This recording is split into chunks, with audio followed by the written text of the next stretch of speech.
SIR ಬೇಡವೇ ಬೇಡ. ಸರಿ ಮಾಡುದು ಅವಕಾಶ ಕೊಡ್ಬೇಕು ತಾನೆ. ಅವಕಾಶ ಇಲ್ಲ ಅಂತ ಹೇಗೆ ಆಗ್ತದೆ? ಈ ಮ್ಯಾಪಿಂಗ್ ಅಂತ ಹೇಳ್ತಾ ಇದ್ದಾರಲ್ಲ, ಮ್ಯಾಪಿಂಗ್ ಅಂತ ಎಲ್ಲಾ ಕಡೆ ಯಾಕೆ ಅನೌನ್ಸ್ ಮಾಡಲಿಲ್ಲ? ಈ ಹಳ್ಳಿ ಪ್ರದೇಶದಲ್ಲಿ ಗೊತ್ತೇ ಇಲ್ಲ. ನಾವೊಂದು ವಿಚಾರಿಸಿದಾಗ ನಮ್ಗೆ ಗೊತ್ತಿಲ್ಲ ಅಂತ ಹೇಳ್ತಾರೆ. ಮತ್ತೆ ಅವ್ರದ್ದು ಏನು ಹೆಸರು ಇದೆ ಅದು ಗೊತ್ತಿಲ್ಲ. ಈ ಹಳ್ಳಿ ಪ್ರದೇಶದಲ್ಲಿ ಈ ಕೂಲಿ ಕಾರ್ಮಿಕರು ಅವರು ಒಂದು ದಿನ ಕೂಲಿ ಮಾಡದಿದ್ದಲ್ಲಿ ಅವರು ಹೊಟ್ಟೆ ತುಂಬಿಸುವುದು ಹೇಗೆ? ಸಮಸ್ಯೆ ಅಲ್ಲ. ಇದನ್ನು ಯಾಕೆ ಅರ್ಥ ಮಾಡಿಕೊಳ್ಳುವುದಿಲ್ಲ ಚುನಾವಣೆ ಅಧಿಕಾರಿಯವರು ಅಥವಾ ನಮ್ಮ ಈ ಕರ್ನಾಟಕ ರಾಜ್ಯದ ಸರ್ಕಾರ ಇರ್ಬೋದು? ಯಾಕೆ ಆ ಅಧಿಕಾರಿಯವರು ಅರ್ಥ ಮಾಡಿಕೊಳ್ಳುವುದಿಲ್ಲ? ಇದಕ್ಕೊಂದು ಅವಕಾಶ ಮಾಡಿಕೊಟ್ರೆ ತಾನೇ ಎಲ್ಲರೂ ಅವರ ದಾಖಲೆಗಳನ್ನು ಸರಿ ಮಾಡೋದು, ಮತ್ತೆ ಅವರು ಎಂಥದ್ದು ಪರಿಷ್ಕರಣೆ ಮಾಡಲಿ, ಆಗ ಬೇಕಾದ ದಾಖಲೆ ಒದಗಿಸಲಿಕ್ಕೆ ಸುಲಭ ಆಗ್ತದೆ. ಅದನ್ನು ಬಿಟ್ಟು ತುರಾತುರಿಯಲ್ಲಿ ಮಾಡಿದ್ರೆ ನೀವು ಇಷ್ಟೇ ಹೇಳ್ಬೇಕು. ಅವ್ರದ್ದು ಒಂದೇ ಒಂದು ಉದ್ದೇಶ, ಈ ಮತದಾರ ಪಟ್ಟಿಯಲ್ಲಿ ಇದ್ದ ಜನರ ಹೆಸರನ್ನು ಹೊರಗಿಡುವುದು, ಅವರೇ ಮತದಾರರನ್ನು ಆರಿಸಿಕೊಳ್ಳುವುದು, ಅವರೇ ಸರ್ಕಾರವನ್ನು ಆರಿಸಿಕೊಳ್ಳುವುದು. ಹೀಗೆ ನಮ್ಗೆ ಏನಾಗ್ತದೆ ಅಂತಂದ್ರೆ ಅದೇ ಸರ್ಕಾರ ಬರುವುದು. ನೀವು ಜನಿಸಿದಾಗ ಅದೇ ಸರ್ಕಾರ, ನೀವು ಸತ್ತಾಗ ಅದೇ ಸರ್ಕಾರ, ಇನ್ನು ಹೊಸಬರು ಜನಿಸಿದಾಗ ಅದೇ ಸರ್ಕಾರ ಬರುವುದು. ಅಂದರೆ ಹಿಂದಿನ ಕಾಲದಲ್ಲಿ ರಾಜರ ಆಳ್ತಿದ್ರು, ರಾಜರ ಆಳ್ವಿಕೆ, ಅವನೇ ರಾಜ್ಯ. ಆ ರೀತಿ ಆಗ್ಬೇಕ ನಮ್ಗೆ. ಪ್ರಜಾಪ್ರಭುತ್ವ ಅಂದ್ರೆ ಎಂತದು? ಜನರಿಗೋಸ್ಕರ, ಜನರಿಗಾಗಿರುವ ಸರ್ಕಾರ. ಇದು ಸರ್ಕಾರನೇ ಮತದಾರರನ್ನು ಆಯ್ಕೆ ಮಾಡುವುದಾದ್ರೆ, ಒಂದಿಷ್ಟು ಜನರನ್ನು ಹೊರಗಿಡುವುದಾದ್ರೆ, ಒಂದಿಷ್ಟು ಜನರನ್ನು ಮತದಾರದ ಹಕ್ಕು ಕೊಡುವುದಾದ್ರೆ ಮತ್ತೇನಿದು? ಅವರಿಗೆ ಬೇಕಾದ ಜನರನ್ನು ಅವರಿಗೆ ಮತದಾರರ ಪಟ್ಟಿಯಲ್ಲಿ ಸೇರಿಸಿಕೊಳ್ಳುವುದು, ಉಳಿದವರನ್ನು ಯಾರು ಬೇಡ ಅವರಿಗೆ ಮತ ಹಾಕಲ್ಲ ಅಂತ ಅವರಿಗೆ ಗ್ಯಾರಂಟಿ ಇದೆ, ಅವರನ್ನು ಡಿಲೀಟ್ ಮಾಡುದು. ಎಂತ ವ್ಯವಸ್ಥೆ ಸರ್ ಇದು? ಇದು ನಾವು ಕೇಳಬೇಕಾಗ್ತದೆ. ಇವತ್ತು ಪ್ರತಿದಿನ ಕೇಳಬೇಕಾಗ್ತದೆ. ನಾವು ಸುಮ್ಮನೆ ಕೂತ್ರೆ, ನಾನು ಹೇಳ್ತಾ ಇದ್ದೇನೆ, ಮತ್ತೆ ಎಲ್ಲರೂ ಅನುಭವ ಇದೆ ಎಲ್ಲರಿಗೆ, ಆದ್ರೆ ಸುಮ್ಮನೆ ಕೂತ್ಕೊಂಡಿದ್ದಾರೆ. ಅವರಿಗೆ ಮಾತಾಡ್ಲಿಕ್ಕೆ ಶಕ್ತಿ ಇಲ್ಲ. ಭಯದ ವಾತಾವರಣ ಆಗಿದೆ, ನಮ್ಮಲ್ಲಿ ಇದೆ. ಒಂದ್ ದಿವಸ ಏನಾಗ್ತದೆ ಅಂತ ಹೇಳಿದ್ರೆ, ಪ್ರಜಾಪ್ರಭುತ್ವ ಹುಳಿಯಲ್ಲ, ಡೆಮಾಕ್ರಸಿ ಹುಳಿಯಲ್ಲ.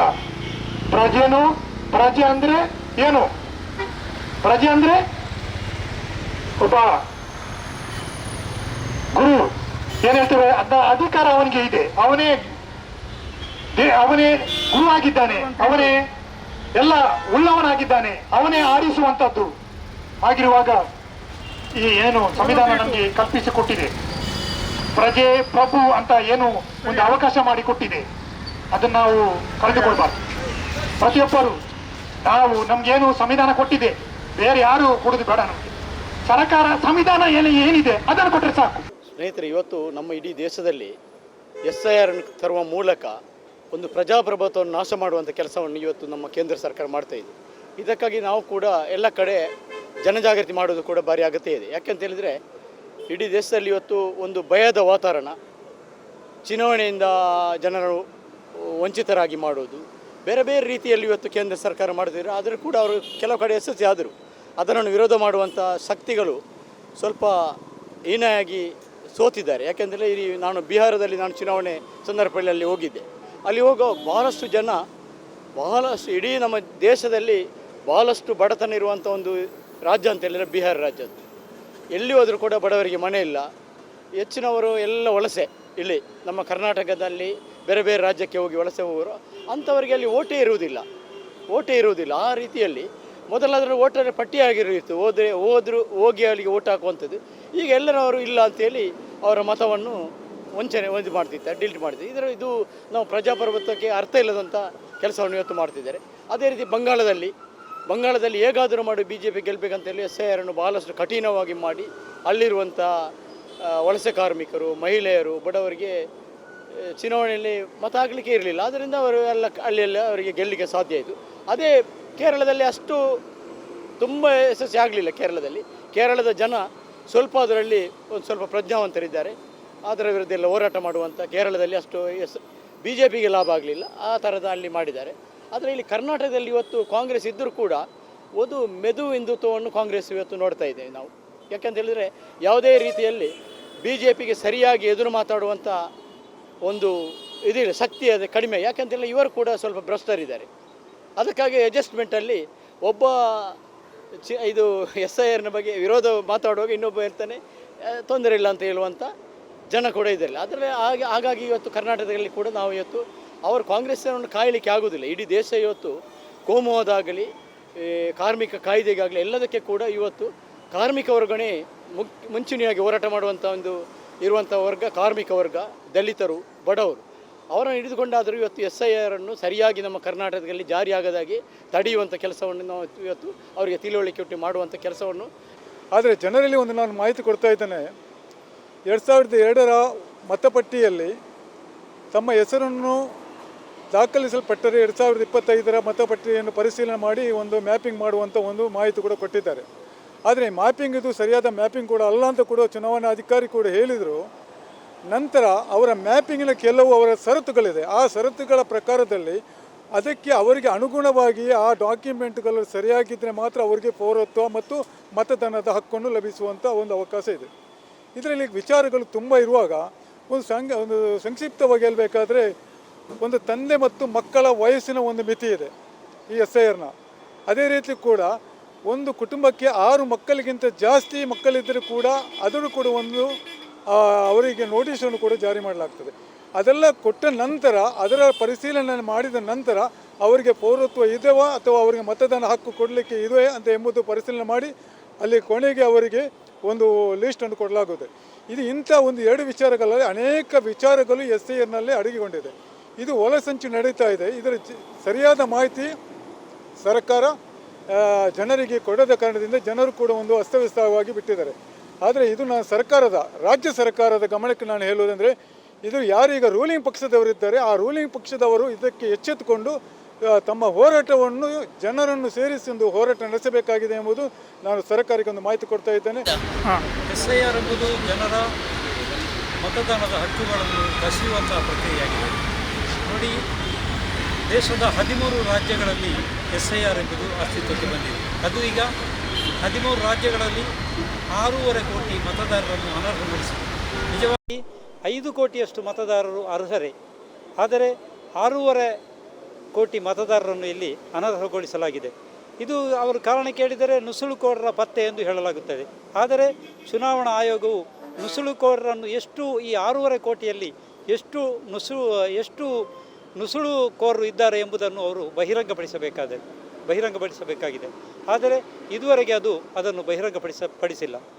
ಇದರ ಮುಖ್ಯ ಉದ್ದೇಶ ಏನೆಂದರೆ, ದೇಶದಲ್ಲಿ ಆಡಳಿತ ಪಕ್ಷವು ತಮ್ಮ ಚುನಾವಣೆಯಲ್ಲಿ ಜಯಗಳಿಸಲು ಸುಲಭವಾದ ಪಿಚ್ಚನ್ನು ಅದು ಸಿದ್ಧಪಡಿಸ್ತಾ ಇದೆ. ಯಾವ ರೀತಿ ಅಂದರೆ, ಒಂದು ಕ್ರಿಕೆಟ್ ಪಂದ್ಯಾಟದಲ್ಲಿ ತಮ್ಮ ತಂಡದ ವಿರುದ್ಧ ಜಯಗಳಿಸಲು ಯಾವ ರೀತಿ ಪಿಚ್ಚನ್ನು ಸರಿಪಡಿಸಲಾಗುತ್ತಿದೆಯೋ ಅದೇ ರೀತಿ ತಮಗೆ ಅನುಕೂಲಕರವಾದ ಪಿಚ್ಚನ್ನು ಈ SIR ಮೂಲಕ ಈ ಕೇಂದ್ರ ಸರ್ಕಾರವು ಮಾಡುತ್ತಿದೆ ಎಂಬುದನ್ನು ಇಲ್ಲಿ ಚಿಂತಿಸಬೇಕಾಗಿದೆ.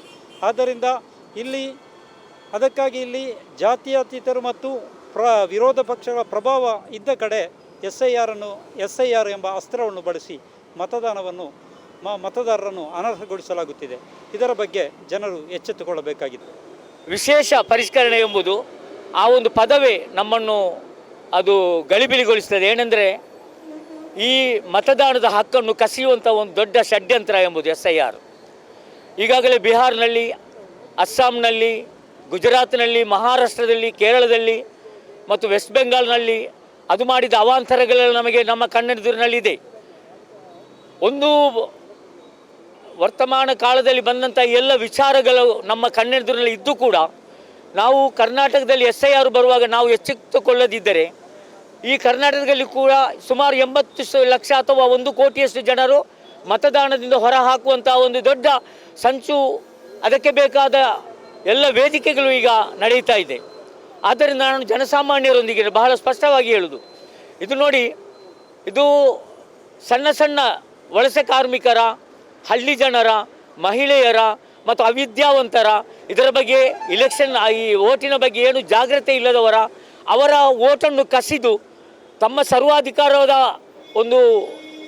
ಸರ್ವಾಧಿಕಾರದ ಪಟ್ಟವನ್ನು ಭದ್ರಗೊಳಿಸಲು ಮತ್ತು ತಾನು ಏನು ಇಂದಿನ ಈ ಕೇಂದ್ರ ಸರ್ಕಾರ ಏನೊಂದು ಇಚ್ಛಿಸುತ್ತದ, ಈ ಭಾರತ ದೇಶವನ್ನು ಏನು ಮಾಡಲಿಕ್ಕೆ ಅದು ಇಚ್ಛಿಸಿದ್ದೆ, ಅದರ ಕಾರ್ಯಕ್ರಮವಿದೆ, ಅದಕ್ಕೆ ಬೇಕಾದ ಎಲ್ಲ ವೇದಿಕೆಗಳನ್ನು ಈ SIR ಮಾಡ್ತಾ ಇದೆ. ಇದರಿಂದ ಆ ಪಕ್ಷಕ್ಕೆ ಅಥವಾ ಆ ಸರ್ಕಾರಕ್ಕೆ ಲಾಭ, ಬೇರೆ ಯಾರಿಗೂ ಲಾಭವಿಲ್ಲ. ಜನಸಾಮಾನ್ಯರ ಅತ್ಯಂತ ದೊಡ್ಡ ನಷ್ಟವಾಗುವಂಥ ಪರಿಸ್ಥಿತಿ ಆಗಿದೆ ಇದು. ನಾವೆಲ್ಲರೂ ಗಾಬರಿಗೊಳ್ಳಬೇಕು. ಯಾಕೆಂದರೆ ನನ್ನ ಓಟು ನನ್ನ ಹಕ್ಕಾಗಿದೆ. ನಾನು ಈ ದೇಶದ ಪ್ರಜೆ ಎಂಬುದಕ್ಕೆ ದೊಡ್ಡ ಒಂದು ಎವಿಡೆನ್ಸ್ ಆಗಿದೆ ನನ್ನ ಓಟು. ಈ ಓಟೆ ನನ್ನಿಂದ ಕಸಿದುಕೊಂಡರೆ ಅಥವಾ ಈ ಪಟಭದ್ರ ಶಕ್ತಿಗಳು, ಈ ಸರ್ವಾಧಿಕಾರಿ ಶಕ್ತಿಗಳು ನನ್ನ ಓಟನ್ನು ಕಸಿದರೆ ನನ್ನ ಪೌರತ್ವದ ಬಗ್ಗೆ ಸಂಶಯ ಆಗುವಂಥ ಒಂದು ಸಂದರ್ಭ ಬರಬಹುದು. ಆದ್ದರಿಂದ ಜನಸಾಮಾನ್ಯರಿಗೆ ನಾನು ಬಹಳ ಕಳಕಳಿಯಿಂದ ನಾನು ಹೇಳುವುದೇನೆಂದರೆ, ಇದು ಬರುವುದಕ್ಕಿಂತ ಮುಂಚೆ ಇದನ್ನು ವಿರೋಧಿಸಬೇಕು ಮತ್ತು ಕರ್ನಾಟಕದಲ್ಲಿ SIR ಬಾರದಾಗೆ ನಾವು ಎಲ್ಲರೂ ಪ್ರತಿರೋಧ ಮಾಡಿ ಇದನ್ನು ವಿರೋಧಿಸಿ ಈ ಕಾಲಿಡದಂತೆ ನಾವು ಮಾಡಬೇಕು. 12 ವರ್ಷಗಳ ಹಿಂದೆ ಈ ದೇಶದಲ್ಲಿ ಅಧಿಕಾರಕ್ಕೆ ಬಂದಂತಹ ಸಂದರ್ಭದಲ್ಲಿ ತನ್ನ ನಾಗಪುರದ ಅಜೆಂಡಾಗಳನ್ನು ಈ ದೇಶದ ಪಾರ್ಲಿಮೆಂಟಿನಲ್ಲಿ ಅದನ್ನು ಮಸೂದೆಗಳಾಗಿ, ಕಾಯ್ದೆಗಳಾಗಿ, ಅಧಿನಿಯಮಗಳಾಗಿ ಈ ದೇಶದ ಜನರ ಮುಂದೆ ಹೇರುವಂತಹ ಒಂದು ಅತ್ಯಂತ ಕೆಟ್ಟ ಪ್ರಕ್ರಿಯೆಯನ್ನು ಈ ಕೇಂದ್ರ ಸರ್ಕಾರ ಇವತ್ತು ಮಾಡ್ತಾ ಇದೆ. ಅದರಲ್ಲಿ ಕಾರ್ಮಿಕ ವಿರೋಧಿ ಕಾನೂನು ತಂದರು, ರೈತ ವಿರೋಧಿ ಕಾನೂನು ತಂದರು, ವಕ್ಫ್ ವಿರೋಧಿ ಕಾನೂನು ತಂದರು, NRC ತಂದರು, CAA ತಂದರು. ಇಲ್ಲಿ ಎಲ್ಲವೂ ಕೂಡ ಪ್ರತಿರೋಧದಿಂದ ಒಂದಷ್ಟು ವಿಫಲವಾದಂತಹ ಸಂದರ್ಭದಲ್ಲಿ ಕಳೆದ ಚುನಾವಣೆಯಲ್ಲಿ ವೋಟ್ ಚೋರ್ ಎಂಬಂತ ಹೆಸರಿನಲ್ಲಿ ಗಂಭೀರ ಆರೋಪ ಕೇಂದ್ರ ಚುನಾವಣಾ ಆಯೋಗದ ಮೇಲೆ, ಸರ್ಕಾರದ ಮೇಲೆ ಬಂದ ನಂತರ ಇವತ್ತು ಕೇಂದ್ರ ಸರ್ಕಾರದ ಪಂಜರದ ಗಿಡಿಯಾಗಿದ್ದಂತಹ, ಕೇಂದ್ರ ಸರ್ಕಾರದ ಕೈಗೊಂಬೆ ಆದಂತಹ ಒಂದು ಕಾಲದಲ್ಲಿ ಬಹಳ ಗೌರವ ಇತ್ತು ಚುನಾವಣಾ ಆಯೋಗ ಅಂತ ಹೇಳುವಂಥದ್ದು. ಬಹಳ ನಿಷ್ಪಕ್ಷಪಾತವಾಗಿ ಆಡಳಿತ ನಡೆಸಿದಂತಹ TN ಶೇಷನ್ ರವರು ಅಂತವರು ಕೂಡ ಅದರ ನಾಯಕತ್ವವನ್ನು ವಹಿಸಿದ್ದಂತಹ ಆ ಚುನಾವಣಾ ಆಯೋಗ ಇವತ್ತು ಕೇಂದ್ರ ಸರ್ಕಾರದ ಪಂಜರದ ಗಿಣಿಯಾಗಿ, ಅವರ ಕೈಗೊಂಬೆಯಾಗಿ ಇಲ್ಲಿ ವರ್ತಿಸ್ತಾ ಇದೆ. 1956ರಿಂದ ಈ ದೇಶದಲ್ಲಿ ಚುನಾವಣೆಗಳ ಸಂದರ್ಭದಲ್ಲಿ ಅಥವಾ ಇಷ್ಟು ವರ್ಷಗಳ ಬಳಿಕ ಮತದಾರರ ಪಟ್ಟಿಯನ್ನು ಪರಿಶೀಲಿಸುವಂತಹ, ಅದನ್ನು ಪುನರ್ರಚಿಸುವಂತಹ ಪ್ರಕ್ರಿಯೆಗಳು ಇಲ್ಲಿ ನಡೆದುಕೊಂಡು ಬರ್ತಾ ಇದೆ. ಅಲ್ಲಿ ಎಲ್ಲವೂ ಕೂಡ ಏನಾಗಿದೆ ಅಂತ ಹೇಳಿದ್ರೆ, ಆ ಪಟ್ಟಿಯಿಂದ ಬಿಟ್ಟು ಹೋದವರ ಹೆಸರು ಅಥವಾ ದೂರದಿಂದ ಅಲ್ಲಿ ಬಂದು ನೆಲೆಸಿ ವಾಸಿಸಿದವರ ಹೆಸರು, ಹೊಸದಾಗಿ ಸೇರ್ಪಡೆ ಆಗಬೇಕಾದಂತವರ ಹೆಸರು ಅಥವಾ ಏನಾದರೂ ತಿದ್ದುಪಡಿಗಳಿದ್ದರೆ ಇದೆಲ್ಲ ಆಗ್ತಾ ಇತ್ತು. ಇದರಲ್ಲಿ ಯಾರಿಗೂ ಸಮಸ್ಯೆ ಇರಲಿಲ್ಲ. ಆದ್ರೆ ಈ ಕೇಂದ್ರ BJP ಸರ್ಕಾರಗಳು ಒಂದೊಂದು ಕಾನೂನುಗಳನ್ನು ಇತ್ತೀಚೆಗೆ ಜಾರಿಗೆ ತರುವುದು ಯಾಕೆ ಅಂತ ಹೇಳಿದೆ, ಜನರನ್ನು ಬೀದಿಗೆ ತಳ್ಳಬೇಕು, ಜನರು ಬೀದಿಯಲ್ಲಿ ನಿಂತುಕೊಂಡು ಅವರು ಮಾಡಿದಂತಹ ಭ್ರಷ್ಟಾಚಾರಗಳನ್ನು, ಅವರು ಮಾಡುವಂತಹ ಜನವಿರೋಧಿ ನಿಲುವುಗಳನ್ನು, ಆ BJP ಸರ್ಕಾರ ಮಾಡುವಂತಹ ಕೋಮುವಾದಿ ಅಜೆಂಡಾಗಳನ್ನು ಪ್ರಶ್ನಿಸಬಾರದು, ಜನರು ಬೀದಿಯಲ್ಲಿ ನಿಲ್ಬೇಕು ಅಂತ ಹೇಳುವಂತಹ ಉದ್ದೇಶದಿಂದ ಇಂತಹ ಅಸಂವಿಧಾನಿಕವಾದಂತಹ, ಅವೈಜ್ಞಾನಿಕವಾದಂತಹ ಕಾನೂನುಗಳನ್ನು ಇಲ್ಲಿಗೆ ಜಾರಿಗೆ ತರ್ತಾ ಇದ್ದಾರೆ. ಯಾವ ಮಾನದಂಡವನ್ನು ಇಟ್ಟು ನೋಡಿದರೂ ಕೂಡ 2002ರ ಆ ವೋಟರ್ ಲಿಸ್ಟ್ ಅನ್ನು ಇಟ್ಕೊಂಡು ನಾವು 2024-25ರಲ್ಲಿ ಮ್ಯಾಪಿಂಗ್ ಮಾಡಿಕೊಂಡು ನಾವು ಚುನಾವಣೆಗೆ ಹೋಗ್ಬೇಕು ಅಂತ ಹೇಳಿದ್ರೆ ಇದಕ್ಕಿಂತ ದೊಡ್ಡ ತಮಾಷೆ ಬೇರೆ ಏನಿಲ್ಲ.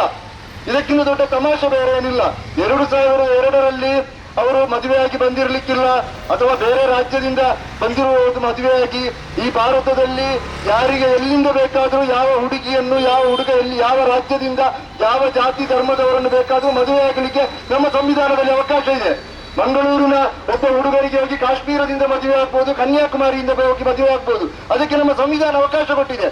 ನಾಳೆ ಮದುವೆಯಾಗಿ ಬಂದಂತಹ ಹುಡುಗಿ ಅವಳ 2002ರ ಆ ಚುನಾವಣಾ ಆಯೋಗ ಕೊಟ್ಟಂತಹ ಲಿಸ್ಟ್ ಅನ್ನು ಹಿಡ್ಕೊಂಡು ಎಲ್ಲಿಗೆ ಹೋಗ್ಬೇಕು, ಎಲ್ಲಿಗೆ ಹೋಗಿ ತಗೊಂಡು ಬರುವುದು? ಎಷ್ಟೋ ಸಮಸ್ಯೆಗಳಾಗ್ತಾ ಇದೆ.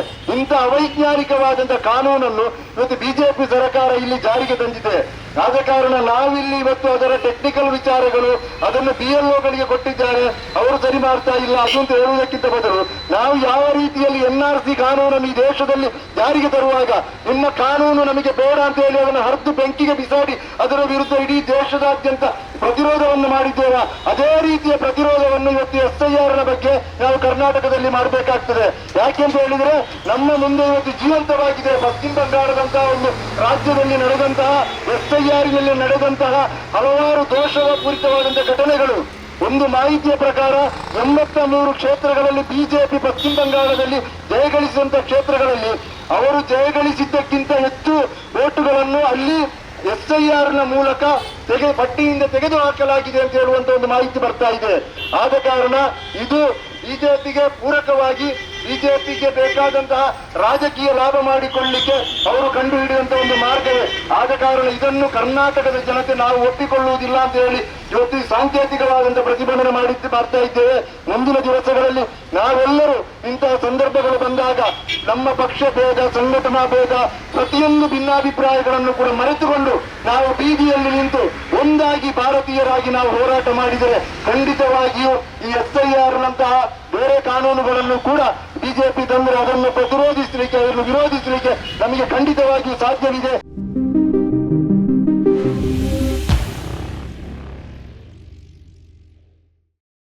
ಈ ಕಾರ್ಯಕ್ರಮದ ಪ್ರಾಯೋಜಕರು Gadiyar group of companies, specialized in piling and shoring, engineering consultancy, firefighting, steel structures, real estate. Office SIT Tower, Silicon Oasis, Dubai, UAE.